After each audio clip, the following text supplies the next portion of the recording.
내 나이 11살에 아버지가 돌아가셨다. 내 아래론 여동생이 하나 있다.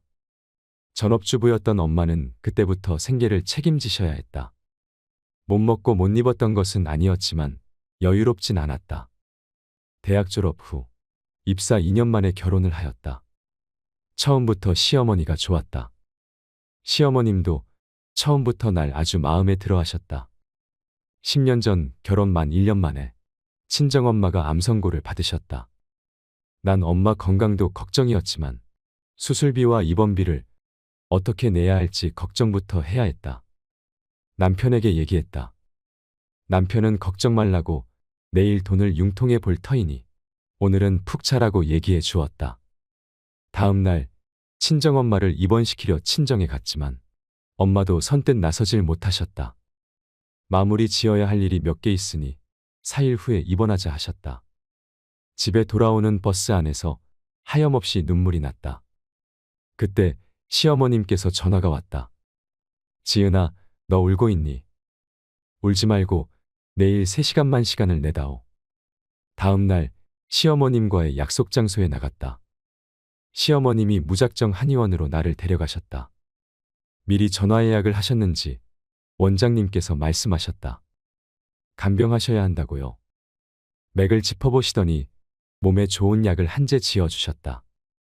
그리고 백화점에 데려가셨다. 솔직히 속으론 좀 답답했다. 죄송한 마음이었던 것 같다. 어머니께서는 나에게 트레이닝복과 간편복 4벌을 사주셨다. 선식도 사주셨다. 그렇게 함께 집으로 왔다. 어머니께서는 그제서야 말씀하시기 시작했다. 환자보다 간병하는 사람이 더 힘들어. 병원에만 있다고 아무렇게나 먹지 말고 아무렇게나 입고 있지 말고. 그렇게 말씀하시며 봉투를 내미셨다. 엄마 병원비에 보탰으렴. 내가 시집 온 지 얼마나 됐다고 돈이 있겠어. 그리고 이건 죽을 때까지 너랑 나랑 비밀로 하자. 내 남편이 병원비 구해오면 그것도 보탰어. 내 아들이지만 남자들이 유치하고 애 같은 구석이 있어서 부부싸움 할 때 꼭 친정으로 돈 들어간 거 한 번씩은 얘기하게 돼 있어. 그러니까 우리 둘만 알자. 마다했지만 끝끝내 내 손에 꼭 쥐어주셨다. 나도 모르게 무릎을 꿇고 시어머님께 기대어 엉엉 울고 있었다. 2천만 원이었다. 친정엄마는 그 도움으로 수술하시고 치료받으셨지만 이듬해 봄에 엄마는 돌아가셨다. 병원에서는 오늘이 고비라고 하였다. 눈물이 났다. 남편에게 전화를 했고 갑자기 시어머님 생각이 났다. 나도 모르게 울면서 어머니께 전화를 드렸다. 시어머님은 한 걸음에 늦은 시간임에도 불구하고 남편보다 더 빨리 병원에 도착하셨다. 엄마는 의식이 없으셨다. 나는 엄마의 귀에 대고 말씀드렸다. 엄마, 우리 어머니 오셨어요.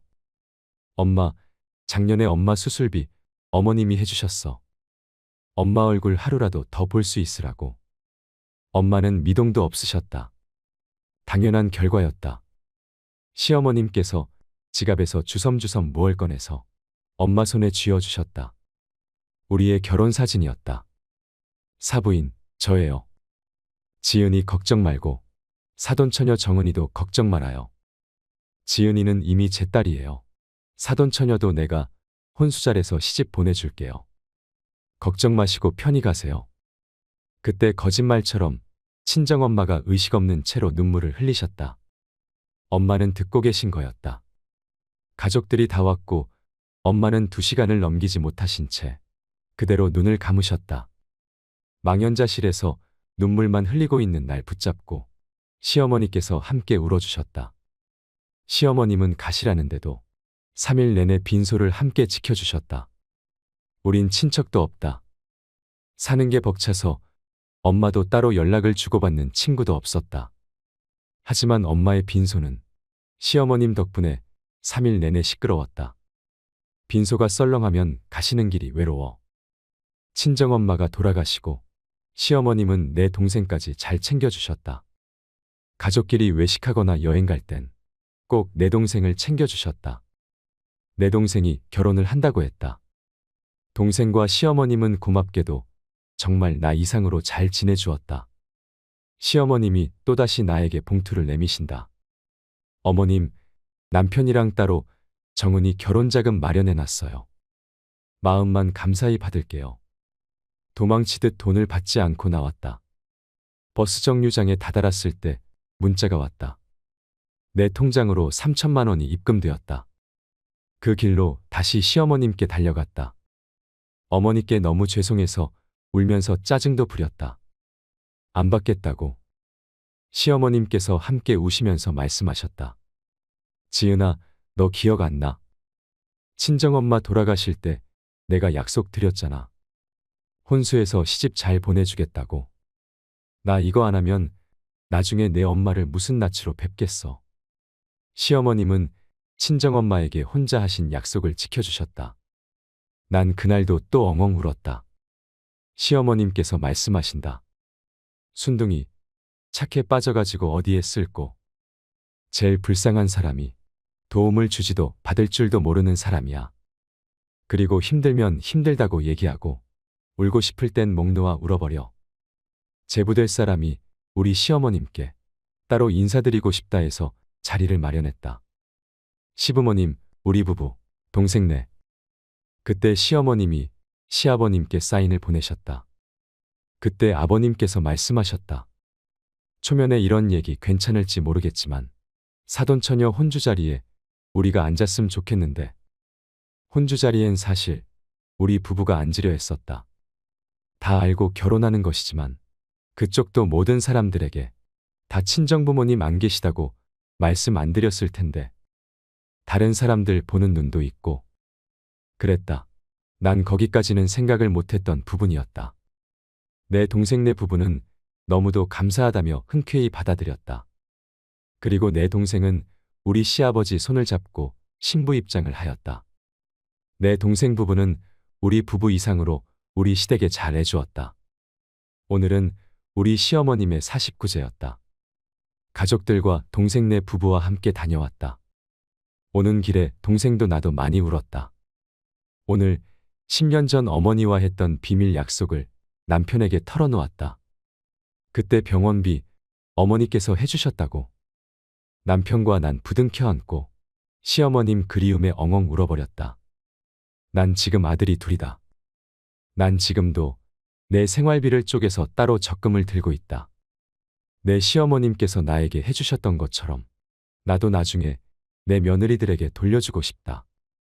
내 휴대폰 단축번호 1번은 아직도 우리 시어머님이다. 항상 나에게 한없는 사랑을 베풀어 주신 우리 어머님이다. 어머님, 우리 어머님, 너무 감사합니다. 어머니 가르침 덕분에 제가 바로 설 수 있었어요. 힘든 시간 잘 이겨낼 수 있었고요. 어머님, 정말 사랑합니다. 그립습니다. 제가 꼭 어머니께 받은 은혜, 많은 사람들에게 베풀고 사랑하고 나누며 살겠습니다. 너무 보고 싶어요. 이 사연을 읽고 어찌나 눈물이 흐르던지요. 참 많이 울었지만 행복하고 감사한 시간이었습니다. 여러분도 저와 같은 감정을 느끼고 계신가요? 눈치 보는 시아버지 이야기를 다루었던 저번 영상에서 따뜻한 마음을 가진 며느리의 이야기에 많은 분들께서 응원의 말씀을 전해주셨는데요. 오늘은 고부간의 이야기를 통해 훈훈한 감동을 전해드리고 싶었습니다. 요즘에는 그런 사람 없다고, 세상이 많이 변했다고 하지만 어쩌면 우리는 이런 가슴 따뜻한 이야기에 목말라 있었던 것인지도 모르겠습니다. 사회의 본이 되는 이러한 사연들은 많은 이들에게 깊은 깨우침을 전하지요.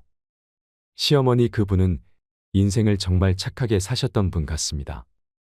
넓은 마음으로 며느리를 사랑으로 챙기셨던 모습이 정말 존경스럽습니다. 예로부터 며느리가 잘 들어와야 집안이 화목하고 일이 잘 풀린다는 말이 있습니다. 남녀가 만나서 결혼하고 가정을 이루는 것은 양쪽 집안이 뜻깊은 인연으로 만나는 일이기도 합니다. 시어머니의 한없는 베품과 사랑이 며느리를 더욱 착한 며느리로 태어나게 한 것은 아닐까요?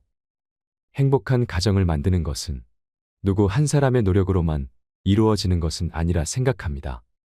진심은 통한다고 합니다. 그처럼 사랑하는 마음을 쏟으면 그 사랑이 더욱 크게 피어나는 것은 당연한 이치입니다. 오늘은 가족 갈등에 대한 이야기를 해볼까 합니다. 요즘 많은 가족들이 전쟁 중이라고 합니다. 가족 갈등이 이제는 집안 문제가 아니라 사회 문제라고도 하지요. 가족 갈등의 세 가지 사례를 통해 나에게 해당되는 것은 없는지 살펴보시고 더불어 행복한 가족이 되기 위한 방법도 함께 들으시면 좋겠습니다. 첫 번째 사례입니다. 40대 초반인 직장맘 승희 씨는 60대 초반인 엄마와 이틀에 한 번꼴로 모녀 전쟁을 합니다. 레퍼토리는 엇비슷합니다. 최 씨는 이젠 제발 내 맘대로 하게 내버려 두세요라고 호소하고 엄마는 내가 널 어떻게 키웠는데 넌 엄마 말만 들으면 되라고 응수합니다. 바쁜 딸을 대신해 엄마는 모든 집안일과 초등학생 두 손주의 숙제는 물론 방과 후 학원까지 챙깁니다. 사사건건 엄마의 간섭을 받는 최 씨의 스트레스는 몸의 징후로도 나타났습니다. 만성두통과 소화불량을 안고 살고 있습니다. 두 번째 사례입니다. 중학교 2학년인 민준이는 하교 전 아빠의 퇴근 시간을 체크합니다. 어쩌다 아빠가 일찍 퇴근한 날이면 아빠를 피해 집이 아닌 독서실로 하교합니다. 이런 날은 엄마가 독서실로 아들의 저녁 도시락을 배달하는데요. 아빠와 아들이 부딪히지 않게 하기 위한 고육지책입니다. 둘은 한 공간에만 있으면 어김없이 싸우기 때문입니다. 민준이는 내 인생은 내 것이니 자유를 달라고 울부짖고 틀이 강한 아빠는 내가 너보다 인생을 많이 살았으니 내가 시키는 대로만 하면 실패 안 해라며 호통칩니다. 김구는 왜 이런 집에 태어났는지 원망스럽다며 죽고 싶다는 말을 입에 달고 살고 있습니다. 세 번째 사례입니다. 80대 후반인 시아버지와 50대 중반인 며느리 지영 씨는 한 지붕 아래에서 눈도 안 마주치고 지냅니다. 유교적 가품을 중시하고 법도를 따지는 시아버지는 한 씨의 행동 하나하나가 마음에 들지 않습니다.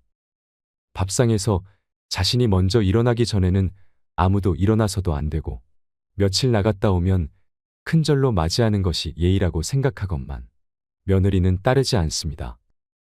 요즘 세상에 누가 그러고 사나요라며 따박따박 따지던 며느리는 침묵을 택했습니다.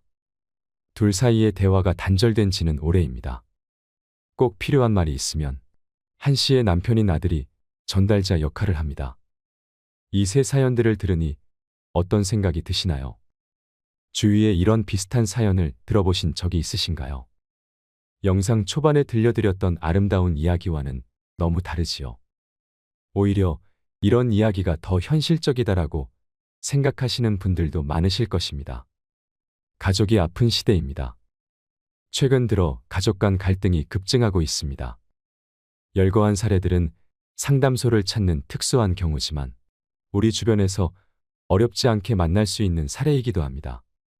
어느 집안이든 크고 작은 갈등이 있게 마련이지만 최근 들어 부모와 자식 간의 세대 갈등을 호소하는 목소리가 특히 거셉니다. 세대전쟁이라는 말이 공공연할 정도이지요. 이는 수치로도 증명됩니다.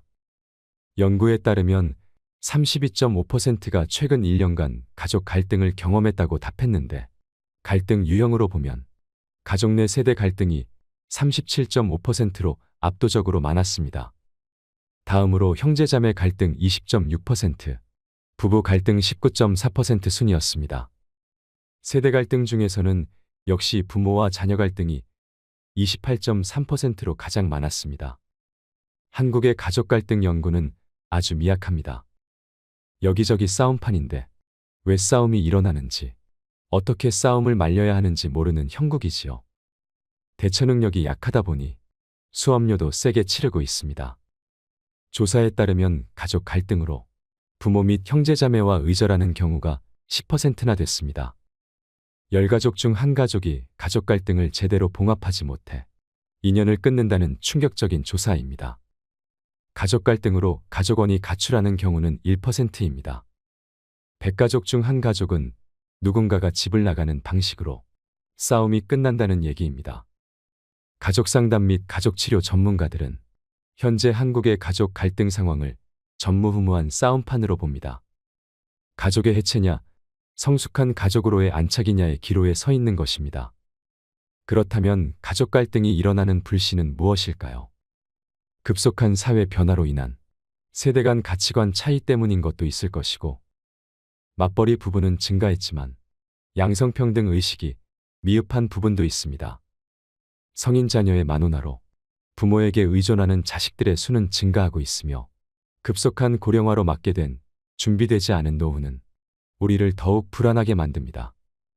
또한 저성장 기조로 인한 기회 부족으로 더 바쁘게 더 열심히 살면서 가족 간 대화 시간이 부족하게 된 것도 이유가 될 수 있을 것입니다. 그 중에서도 가족 갈등의 가장 큰 원인은 고성장 압축사회가 낳은 세대 차이입니다. 느리게 흐르는 사회에서는 세대 갈등이 별로 없습니다. 세대 간 변화가 크지 않기 때문입니다. 하지만 한국의 초고속 경제성장은 세대 간 가치관 차이를 낳았습니다. 전문가들은 현 부모 세대와 자녀 세대의 가장 큰 차이는 자아의 탄생이라고 합니다. 자녀 세대는 나를 주장하기 시작한 첫 세대라고 합니다. 과거의 가족은 덩어리로 움직였지만 지금은 가족 구성원 각자가 움직이는 세상이라는 것입니다. 문제는 경제적으로는 과거처럼 부모 세대에 의존하면서 가치관으로는 자아를 내세우는 아이러니한 상황에서 발생합니다. 이런 모순은 부모 세대로부터 내 맘대로 하려면 너 혼자 살아라는 공격의 빌미를 제공합니다. 실제로 가족 상담소를 찾는 사람들을 보면 누구 말이 맞는지 따져보자며 자신의 주장을 적극적으로 편다고 합니다. 고성장 시대 출신인 부모 세대의 패러다임이 생존이라면 저성장 시대 출신인 자녀 세대의 패러다임은 외로움입니다. 부모 세대는 배고픔 탈피를 위해 공부와 취업에 목숨 건 세대였지만 자녀 세대의 배고픔은 더 이상 상처가 아닙니다. 오히려 외로움 탈피를 위해 친구 관계와 인기 관리가 절박한 것이지요. 또한 효인식의 변화도 뚜렷합니다. 과거 부모 세대에는 부모를 위해서 자신의 손가락을 베어서 먹이고 허벅지살을 베어서 먹인다는 얘기가 미담이었습니다. 하지만 지금 세대는 나는 나이고 너는 너라는 인식이 강하다 보니 부모의 입장에서는 서운합니다. 현 부모 세대의 관계 통장은 마이너스라고 합니다. 모든 세대에는 가게에서 대대로 전수되는 관계 통장이 있는데 부모 세대가 그들의 부모 세대를 위해 드리면 다음 세대에서 채워줘야 관계 통장이 유지되는 것입니다. 그런데 현 부모 세대는 위로는 드렸으면서 아래로는 받지 못하는 상황입니다. 허탈감을 느끼는 부모가 생기는 것이지요. 한국의 남다른 가족 친밀도 역시 가족 갈등과 밀접합니다. 우리 가족에 대한 애착이 남다르고 죽어도 같이 죽고 살아도 같이 살자는 의식이 강합니다. 한국처럼 일가족 동반 자살 사건이 많은 나라가 없는 것도 이러한 이유 때문이겠지요. 가족 중심의 문화는 자녀에 대한 과도한 책임감으로 이어집니다. 그래서 아버지의 성공 방정식을 자녀 세대에 그대로 전승하려다가 갈등을 겪는 경우가 특히 많은 것입니다. 분화가 안 된 부모와 자식 관계는 양쪽 모두를 불행하게 합니다. 자녀를 독립된 존재로 인정하지 않고 다 너를 위한 것이야 라는 인식이 사실 자녀에게는 맞지 않는 경우가 많다는 것입니다. 자율성과 독립성 추구의 욕구는 기본적 욕구입니다. 배고프면 죽듯 자율성과 독립성이 침해당하면 모든 심리적 욕구 자체가 죽는다고 합니다. 부모의 과도한 간섭에 시달리던 아이가 매사에 의욕을 잃고 폐인이 되어 게임 중독 등에 이르는 것이 이 때문입니다. 가족관계는 인간관계를 찍어내는 붕어빵 틀과 같습니다. 가족관계가 어떤 틀이었는가에 따라 인간관계와 삶의 방식이 그와 유사하게 만들어진다는 얘기입니다. 어린 시절 외로웠던 사람은 어른이 된 이후에도 외로운 감정에 민감하게 반응하고 가족에게 입은 트라우마가 많은 사람일수록 스트레스 대처 능력에 약하다고 합니다. 그렇다면 가족 갈등을 어떻게 봉합해야 할까요? 먼저 가족 갈등은 자연스러운 것이라는 인식이 중요합니다. 우리는 혼자 있어도 갈등합니다. 갈등은 인간의 숙명입니다. 가족 갈등의 원인은 두 요소가 충돌하기 때문입니다. 타인에게 침해받지 않으면서 독립적으로 지내고 싶은 욕구와 남들과 관계를 잘 맺고 싶은 욕구가 충돌하는 것입니다. 이 두 욕구 사이에서 균형을 잡아야 합니다. 가족 내 해결 키워드는 상호 존중과 진심 어린 소통입니다. 지극히 상식적이고 당위적인 말이지만 가족 갈등에 이만한 특효약이 없습니다. 정서적 대화를 하셔야 합니다. 갈등의 잘잘못을 가리려 하면 오히려 갈등을 심화시킵니다. 연락을 잘 안 하는 며느리에게는 내가 잘 안 찾아오니까 서운하더라라는 식으로 말해야지. 며느리로서 도리는 다 해야 하지 않겠니라는 식으로 말하면 안 됩니다. 중요한 것은 얼마나 자주 찾아뵙느냐가 아닙니다. 마음과 마음이 통하느냐는 것입니다. 상호 존중에 답이 있습니다. 서로를 존중하느냐 아니냐에 따라 가족이 더 성숙할 수도 해체될 수도 있습니다. 해결의 키는 내가 쥐고 있습니다. 경청이 중요합니다. 해소되지 않은 분노는 시간이 갈수록 독이 될 뿐입니다. 내 분노와 상처가 어디에서 연유하는 것인지 아는 것도 해결에 큰 도움이 될 수 있습니다. 그리고 또 하나 전문가들이 한결같이 강조한 해법이 있습니다. 바로 부부관계 중심으로 가족관계를 재편하라는 것입니다. 특히 부모가 성인이 된 자녀에게 의존하거나 자녀가 부모에게 의존하게 만들면 안 됩니다. 그래야 부모 세대도 건강하고 자녀 세대도 행복하고 둘 사이의 관계도 쾌적하다고 합니다. 결국 가족 갈등을 피하기만 할 것이 아니라 어떻게 해결하느냐에 가족의 행복도가 달렸다는 얘기입니다. 모든 일이 항상 내 마음대로 풀리고 내 마음에 든다면 좋겠지만 세상을 살아가다 보면 종종 가족들과 다투는 일이 발생할 것입니다. 가족 갈등이 생겨도 지혜롭게 대처하신다면 지금보다 훨씬 더 행복해지실 거라 생각합니다. 천국도 가정 안에 있고 지옥도 가정 안에 있습니다. 가장 큰 상처를 주는 것도 가장 큰 사랑을 받는 것도 가족입니다. 여러분 가정마다 행복만 가득하시길 바랍니다. 마지막으로 어느 부부의 감동적인 이야기를 듣겠습니다. 지금 내 곁에 있는 소중한 사람을 떠올려보는 시간이었으면 합니다. 남편을 원망했던 아내의 이야기. 아내의 시력이 너무 나빠져서 눈 수술을 하게 되었습니다. 그런데 눈 수술이 잘못되어 아내는 실명을 하고 말았습니다. 그 후 남편은 매일같이 아내의 직장까지 출근을 시켜주고 하루의 일과가 끝난 후에는 집까지 데려다 주었습니다. 그렇게 지내던 어느 날 갑자기 남편이 아내에게 나지막히 말합니다. 서로 직장이 멀어서 데려다 주기가 너무 힘이 드니 이제부터 당신 혼자 출근하는 게 좋겠어. 이 말을 들은 아내는 남편에게 너무나 섭섭하고 배신감마저 느꼈습니다. 그리고 이를 악물고 살아야겠다는 굳은 결심을 하며 마음을 다잡게 됩니다. 다음 날부터 혼자 출근을 하기 시작했던 아내는 익숙하지 않은 환경들에 많이 넘어지고 남몰래 울기도 많이 울었습니다. 그렇게 혼자 버스를 타고 다닌 지 2년이라는 시간이 흘렀습니다. 그런데 어느 날 버스 운전사가 이 부인에게 이렇게 말합니다. 아이고 아주머니는 복도 많으세요. 이 말이 무슨 말인지 몰랐던 아내는 어리둥절했지만 그 이유를 알고는 그 자리에서 눈물을 왈칵 쏟아냅니다.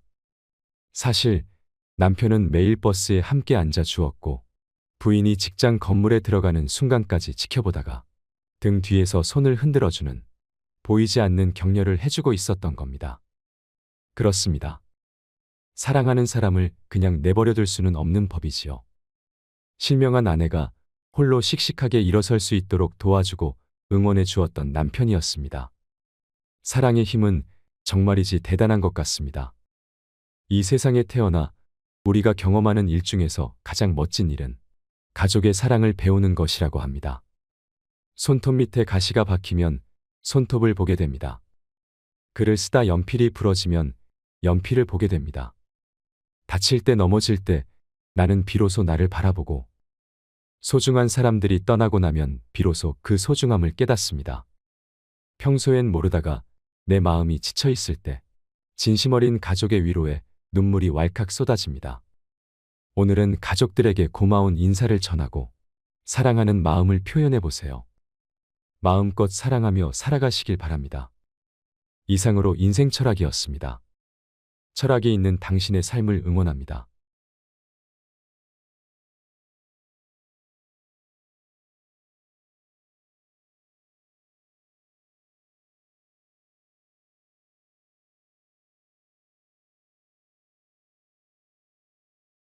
백세 시대, 우리는 어디로 가야 할까요?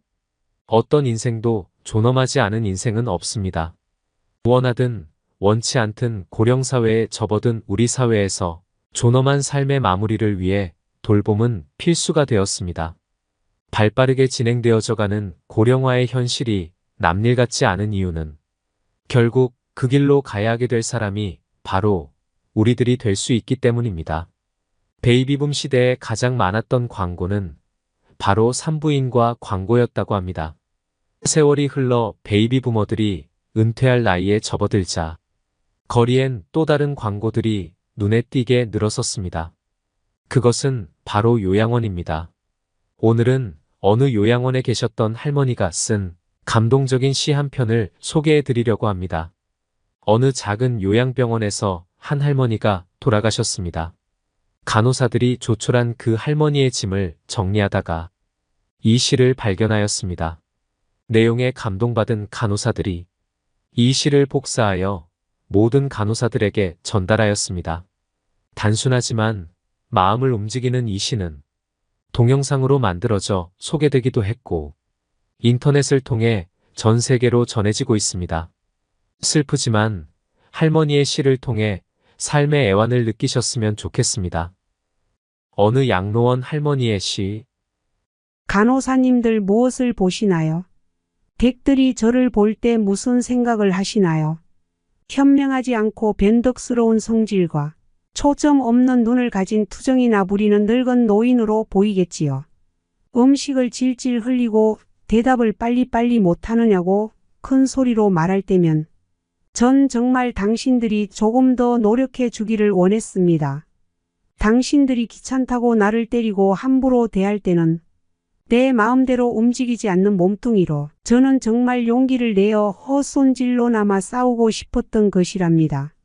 댁들이 하는 일도 못 알아차리는 것 같이 보이고 양말이나 신발 한 짝을 항상 잃어버리는 바보 같은 늙은 노인으로 밖에는 안 보였나요? 내가 저항하든 말든 그것은 아무런 상관없다는 듯이 목욕을 시킬 때도 설거지통 그릇만도 못하고 대돌만도 못한 나의 몸뚱이에 눈물도 쏟아냈지만 흐르는 물에 감추어져 당신들 눈에는 안 보였겠지요. 음식을 나누어 먹는 것이 아닌 그냥 먹여주는 댁들의 눈에는 내가 가축보다 못난 노인으로 비추어졌나 봅니다. 댁들은 저를 그런 식으로 생각하나요? 당신들은 저를 정말 그런 식으로 보는 건가요? 제 팔에 든 수많은 멍자국들이 당신들 눈에는 망가진 보라색 도라지 꽃들로 보이던가요? 간호사님들, 그렇다면 이제 눈을 뜨고 그런 식으로 저를 보지 말아주세요. 이 자리에 꼼짝하지 않고 앉아서 나의 의지는 상실되어 댁들이 지시한 대로 행동하고 댁들의 의지대로 먹고 온몸에 멍이 들어도 아픔을 삭혀야 했던 제가 누구인지 말하겠습니다. 제가 10살 어린 아이였을 땐 사랑하는 아버지도 있었고 사랑하는 어머니도 있었고 형제자매들도 있었답니다. 16이 되었을 땐 발에 날개를 달고 이제 곧 사랑할 사람을 만나러 다녔답니다. 20살 땐 평생의 사랑을 지키기로 약속하여 결혼하였고 나의 가슴은 고동쳤답니다. 25살이 되었을 땐 귀여운 어린 자녀들이 생겨났답니다. 당신들도 그런 어린 시절이 있었겠지요. 서로를 안아주고 감싸주는 행복한 가정이었답니다. 40살이 되었을 땐 어리기만 했던 아들, 딸들이 성장해서 집을 떠나게 되었지만 남편은 제 곁에 있어 슬프지 않았답니다. 50살이 되었을 땐 제 자식들은 직장에서 일을 하고 손주를 제 무릎에 안겨주었습니다. 그때 비로소 인생의 맛을 알게 되었답니다. 마침내 어두운 날들이 찾아와 내 옆에 있던 이가 먼저 하늘로 떠나게 되면서 앞으로의 삶을 생각해보니 두려운 마음에 몸이 오싹해졌답니다. 자녀들이 모두 자기의 자식을 키우고 있는 그 모습을 보고 난 내가 알고 있던 지난 날들과 내가 주고받았던 사랑을 한번 떠올려 봤답니다. 저는 이제 늙은이가 되었는데 참으로 우습게도 늙은이를 바보처럼 보이게 만드는 것들을 보면서 세월은 참으로 잔인한 것 같다는 생각을 해봤답니다. 몸은 망가지고 우아함과 활기는 떠나버렸고 한때는 마음이었던 것들이 이제는 무딘 돌이 되어버렸답니다. 시체와도 같은 이 늙은이 속에는 아직도 어린애 같은 마음은 살아있어 가끔씩은 다 망가진 이 가슴도 부풀어 오르는 때가 있답니다. 좋아하는 사람이 생겨 젊은 시절처럼 사랑도 하고 싶다는 꿈도 꾸어본답니다. 즐거웠던 일들을 기억해보고 고통스럽던 일들도 떠올려보면서 저는 지금 다시 한번 용기를 내어 삶을 사랑하며 살아가려 합니다. 너무 짧고 빨리 지나간 지난 날들을 생각하면서 영원한 것은 아무것도 없다는 엄연한 현실을 받아들이기로 했답니다. 이제 사람들이여 눈을 떠보십시오. 투정이나 부리는 늙은이로만 보지 말고 좀 더 자세히 나를 봐주세요.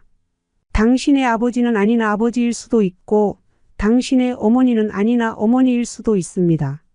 그냥 가축에게 모이를 주듯 하지 마세요. 그냥 먹고 싶습니다. 멍들게 하지 마세요. 가슴 속에 멍을 안고 떠나지 않게 해주세요. 사는 동안에 하나뿐인 나의 간절한 소망입니다. 여러분은 이 시에서 무엇이 느껴지시나요? 요양원의 할머니가 생의 마지막 순간까지도 간절히 바랬던 것은 소소한 행복이지 않았을까요? 시를 읽는 내내 뜨거운 눈물이 흘렀습니다. 언론에서 일부 요양원의 실태를 보여주는 기사를 보신 분들이 있을 것입니다. 생의 마지막 단계에서 노인들은 군대처럼 아침 6시에 일어나야 하고 기저귀를 가는 정해진 시간까지는 변을 보아도 기다려야 하기도 합니다. 극단적인 경우이겠지만 일주일에 하루 정해진 시간에만 목욕할 수 있기에 온몸에 대변을 발라도 정해진 날까지 기다려야 하기도 합니다. 누구나 무병장수를 원하지만 모두에게 허락되는 것은 아닙니다. 때문에 간병하는 가족의 부담은 점점 늘어가는 게 우리나라의 현실입니다. 많은 분들이 요양원은 단순히 어르신의 식사나 기타 신체 활동을 보조하는 곳쯤으로 생각하십니다. 요양원의 세계도 자세히 들여다보면 세상의 축소판이라고 말할 수 있습니다. 실제 아직까지 국내 다수의 요양원은 고령화에 대한 대처가 다른 선진국에 비해 미흡하여 만족스럽지 못한 서비스를 제공하기도 합니다. 하지만 나이가 들었다고 해서 삶의 공간과 질이 낙후되어도 되는 것은 아닙니다. 오히려 어르신들의 신체적 특징에 맞춰 설계되고 건축된 공간에서 편안한 황혼의 삶을 제공해 드려야 하는 것이 앞으로 지향해야 할 국내 요양원의 모습일 것입니다. 이렇듯 요양원이 이상적인 돌봄과는 괴리가 크지만 그렇다고 꼭 집이 더 나은 것은 아닙니다. 돌보는 이나 거주지의 상황이 열악하다면 부족하나마 시설이 오히려 나을 수도 있습니다. 보통 집에 있는 가족들이 어르신을 보살피다가 더 이상 보살필 수 없는 상황이 되어서야 눈물을 머금고 요양원으로 보내는 경우가 대부분입니다. 그래도 일반적으로 노인들에게 편안하고 익숙한 곳은 집입니다. 노인들은 개인 사생활이 제한되는 단체 생활을 힘들어합니다. 필요한 돌봄과 의학적 처치가 충분히 가능하다면 집이 더 좋다는 데에는 이견의 여지가 별로 없습니다. 생의 마지막을 보내면서 기적 같은 하루하루를 살아가는 어르신들, 그 어르신들의 기적을 마주하면서 함께 아름다운 마무리를 위해 애쓰는 보호자들, 그럼에도 아직 사회적 개선이 안 되는 현실이 참 암담하고 씁쓸합니다. 우리 사회에서 요양보호는 새로운 키워드가 되었습니다. 제2의 직업으로 요양보호사를 준비하는 사람도 늘었습니다. 그러나 요양시설과 피요양인, 그의 자식들, 그리고 요양보호사에 대한 사회적 인식은 제자리 걸음을 하고 있습니다. 현대판 고려장이라는 인식 말입니다. 사회가 고도화될수록 요양보호의 확대는 불가피한 면이 있습니다. 분명 열악한 환경에서도 어르신들의 기적 같은 하루하루를 위해 지금도 고군분투하고 있는 요양보호사분들도 많을 거라고 생각됩니다. 더불어 열악한 요양보호사의 처우 또한 사회적으로 해결되어야 하는 문제점입니다. 이러한 요양보호의 복합적인 문제를 사회 밖으로 밀어내기보다 오히려 더 섬세하게 껴안아야 한다고 생각합니다. 현대 노인의 4가지 고통을 질병, 고통, 빈곤, 무위로 정의하고 아프신 어르신들을 위한 서비스에서 나아가 건강한 어르신들을 위한 사회적인 구조를 형성하는 것이 중요하다고 생각합니다. 그렇다면 노후를 잘 살아가기 위한 방법에는 어떤 것들이 있을까요? 법륜 스님이 전하는 노후를 잘 살아가기 위한 지혜에 관해 이야기를 더 해보겠습니다. 첫 번째, 여유가 있어야 합니다. 젊을 때는 깐깐했다가도 노년에는 너그럽게 베풀 줄 알아야 하고 말이 많다가도 침묵할 줄 알아야 하고 간섭하다가도 물끄러미 봐줄 줄도 알아야 합니다. 나이 들어 건강이 나빠져도 눈이라도 보여서 다행이다 생각하고 내일 죽어도 좋다 하며 내려놓을 줄 알아야 합니다. 지금의 50대, 60대는 청춘이라는 말이 있을 정도로 젊은 나이에 속하게 되었습니다. 60 청년이라는 말에 너무 집착해서 과하게 무언가를 벌리려고 하고 과도하게 욕심을 부리는 것은 나이를 역행하는 행동일 수 있습니다. 삶의 연륜에 따른 여유도 느껴져야 하고 나서지 말아야 할 자리에선 침묵할 줄도 알아야 제대로 나이를 먹는 것입니다. 두 번째, 욕심을 부리면 안 됩니다. 젊을 때는 과욕해도 금방 몸이 낫는데 늙어서 욕심 부리면 늙음이 재촉이 됩니다. 그러니 아무리 음식이 맛있어도 과식하지 말고 술이 좋아도 과음하지 말고 바빠도 과로하면 안 됩니다. 하루 8시간 일하다가도 7시간, 6시간 줄여나가야 합니다. 어떻게 욕심을 내려놓을 수 있나요? 법륜 스님은 이렇게 말씀하십니다. 그냥 놔라. 뜨거운 황금을 잡고 있으면서 뜨겁다고 말하는 것과 같습니다. 자기가 좋다고 잡고 있으면서 놓고 싶다고 말하는 것과 같습니다. 사실 놓고 싶지 않다는 것입니다. 손도 안 대고 코를 풀고 싶은 마음입니다. 그만큼 욕심은 사악한 괴물과도 같습니다. 놓자니 아깝고 잡자니 괴롭습니다. 세 번째, 남을 도울 줄 알아야 합니다. 젊을 때는 재능을 팔아 돈을 벌었는데 이제는 강의도 무료로 하고 봉사도 하면서 나보다는 다른 사람을 빛나게 해주는 것이 보람이 되는 노년의 삶입니다. 우리는 인생을 살아가면서 자신을 위해 투자하고 스스로를 아끼면서 행복하고자 노력합니다. 그런데 행복은 자신만을 아끼면서 살아가는 것으론 반쪽에 불과합니다. 자신의 행복감은 대상과의 관계에 특히 어려운 사람들에게 나의 사랑을 전달할 때 극대화됩니다. 방법은 자신에게 맞는 방식으로 감당할 수 있는 만큼만 하면 됩니다. 이는 부메랑이 되어 자신에게 돌아올 것이고 오히려 더 행복감을 느낄 것입니다. 네 번째, 건강해야 합니다. 노년을 더욱 건강하게 보내기 위해서는 평소 본인의 건강을 수시로 체크해야만 합니다. 나이가 들면 신체가 섭취한 음식에서 필요한 영양소를 흡수하는 부분에 어려움이 생기기 시작합니다. 때문에 미리미리 단백질과 관련된 음식을 잘 챙겨 먹는 것이 좋습니다. 다양한 질환에 대해 예방을 위해서는 규칙적인 운동과 꾸준한 식단 조절이 가장 중요합니다. 또 일상생활에서도 다양한 일을 하는 것이 곧 정신적으로도 건강해질 수 있는 방법입니다. 새로운 것을 접하게 되면 배움에 대한 열정이나 도전의식을 고취시켜 신체적, 정신적으로 큰 도움이 됩니다. 노년 생활에 활력을 불어넣어줄 또 하나의 활동이라면 봉사활동을 들 수 있습니다. 봉사활동을 하는 것은 타인을 도움으로써 얻게 되는 보람과 행복으로 인한 긍정적인 효과는 물론이고 이러한 사회적인 활동으로 노년 생활을 더욱 풍요롭게 만들 수 있습니다. 법륜 스님은 노후를 잘 보내는 데 있어서 다른 사람들에 대한 배려와 자비의 마음이 중요하다고 강조하셨습니다. 자신만을 생각하지 않고 주변 사람들과의 관계를 중요시하며 다른 사람들의 고통을 느끼고 그들을 돕는 것이 바람직하다고 말씀하셨습니다. 또한 법륜 스님은 노후를 잘 보내는 비결 중 하나로 삶의 목적과 의미를 가지는 것이 중요하다고 강조하셨습니다. 자신이 원하는 일을 하며 자신이 가지고 있는 장점을 발휘하여 사회에 기여하는 것이 진정 노후를 즐길 수 있는 비결이라고 말씀하셨습니다. 정신적인 평화 또한 중요합니다.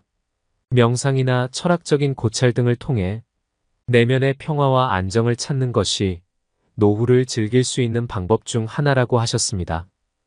마지막으로 죽음은 아직도 멀게만 느껴지고 인생은 여전히 어렵습니다. 하지만 인생이란 별것 없다는 생각으로 주어진 인생 안에서 어떠한 마음을 가져야 하는지가 중요합니다. 작은 것에 감사할 줄 알고 지금을 소중히 여기는 것. 모두가 알지만 가장 실천하기 어려운 방법입니다. 감사는 현재 가지고 있는 것에 충분히, 아니 더 많은 것을 느끼게 합니다.